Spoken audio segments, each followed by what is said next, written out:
Merge. E ceasul 5 fără 5 minute.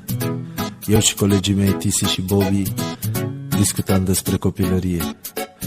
Și din discuție în discuție, uite unde am ajuns și ce-am creat. Îmi aduc aminte când eram copii, golăneam pe stradă, făceam nebunii, șterpeleam un măr sau o pară din piață, stăteam la Caterinca zi și noapte, ce viață. Mi-e dor de clipele când eram la liceu, de profa care ne punea țâțe mereu. Ce gagicari eram, câte fete agățam, ce tari ne dădeam și n-aveam niciun ban.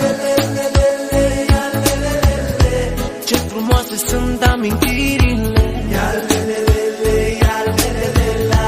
fac parte din viața mea și a ta. Ce frumoase sunt amintirile, fac parte din viața mea și a ta. Așa de repede